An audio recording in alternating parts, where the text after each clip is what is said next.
Hi, thank you for watching. Go ahead and hit that like and subscribe button. Have a great day. Okay. All the following is proven as life extending or being very healthy. 1. Doing sports or physical exercise. 2. Sex. 3. Eating many times a day. 4. Sleeping at least 6 hours a night. Buddhism considers all these ideas bad. How do you explain this?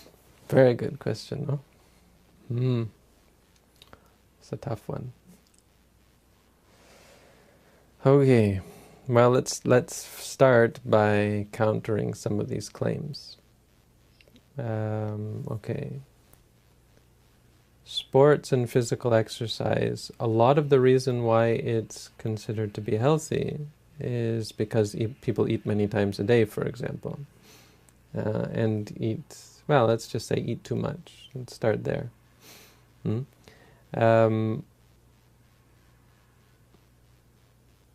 Also because their bodies tend to operate suboptimally. And so that's going to lead to because of the mind. The mind will cause tension in the body, will cause overworking of the systems in the body due to hormone releases, based on sex, for example. But just any kind of desire or anger or frustration. This is going to disrupt the bodily systems or overtax them, and so it actually can, lead to buildup of toxins, that kind of thing.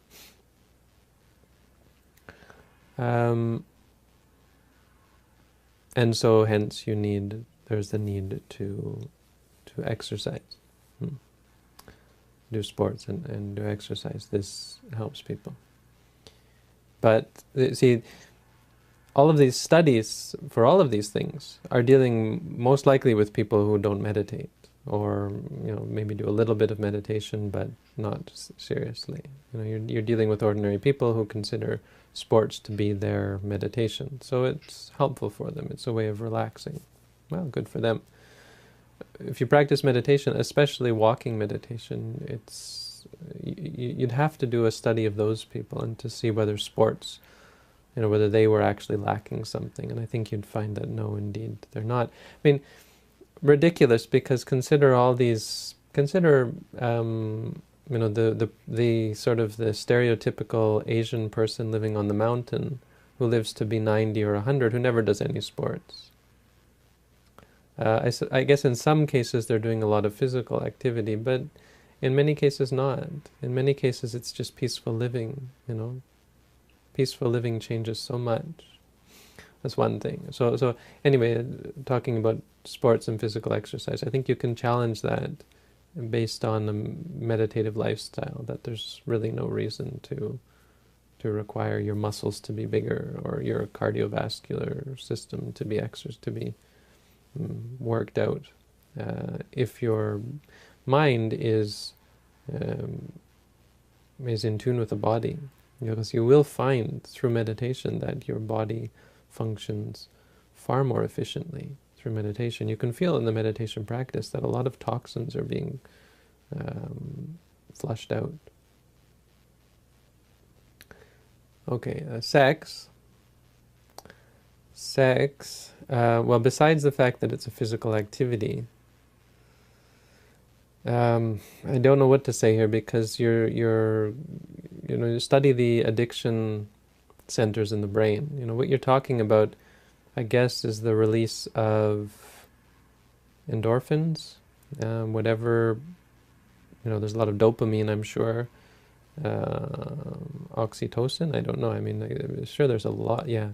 Which one? Dopamine is desire and oxytocin is pleasure. I don't know, I'm sure it's all caught up in there. But you have a serious problem with all of this. Whatever benefit, I don't know that there's any physical benefit to the excretion of dopamine, or the production of dopamine, oxytocin, whatever these chemicals are. I'm not a chemist or a biologist, but I do know, just from listening and of course from practice, that you've got a serious problem here because you're cultivating addiction. These systems seriously affect the brain in a bad way. They cultivate what we call the addiction cycle. It's studied, sex leads you to desire more sex, and actually makes you less satisfied, more impatient. This is not theoretical. You can study how this addiction cycle works. It leads to addiction. There's no question. What I think is probably not well researched is what addiction does to you. Or we don't realize it's like, okay, so I get addicted to sex. It's fine. I'm happy to have an active sex life. But the question is, that's not the question. The question is, what does this addiction cycle do to you? Does it have any negative effects? And I think absolutely it does. It leads to the potential for greater anger and frustration, depression, boredom, and dissatisfaction, inability to, well, I mean, these are all saying the same thing, but basically the inability to stay at peace with yourself.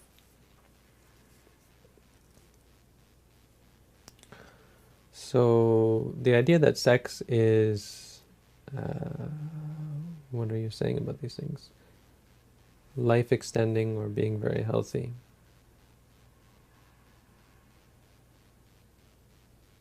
Okay, well, let's get back to the life extending thing. Yeah, okay, no, let's not. We have to include it there because life extending is, even from a Buddhist point of view, that's a good thing. Good to live longer. At the expense of your, well, as again, I would say the benefits are purely based on the fact that the person has too much stress in their lives and this is their only outlet. So absolutely, a person who is suppressing their sexual urges and sitting around as a couch potato all the time, this is unhealthy. And so that release is the only way to physically cope with that.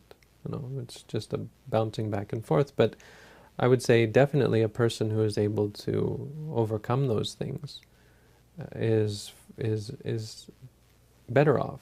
I would argue will actually have the potential to live longer, but moreover avoids the huge problem of addiction. Sports and exercise is the same. I mean, sports can be quite addictive. And if you don't believe, if you think that's absurd, people who come and meditate can prove it. Any sports person who comes to meditate has a very difficult time sitting still. They're not able to because they have an addiction. And that's going to spill over in your life. It's going to make you jumpy. It's going to make you, somehow require something. Which means that when you're in a position to not be able to indulge in your addiction, you're going to be frustrated. As you get older, if you ever end up being bedridden, it's going to be frustrating. It's going to make you depressed and so on.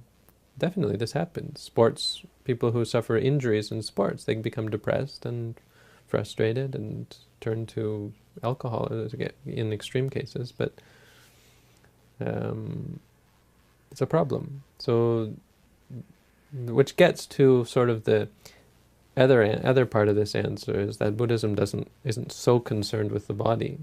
Living long, good thing. Living long by cultivating addiction, bad thing. If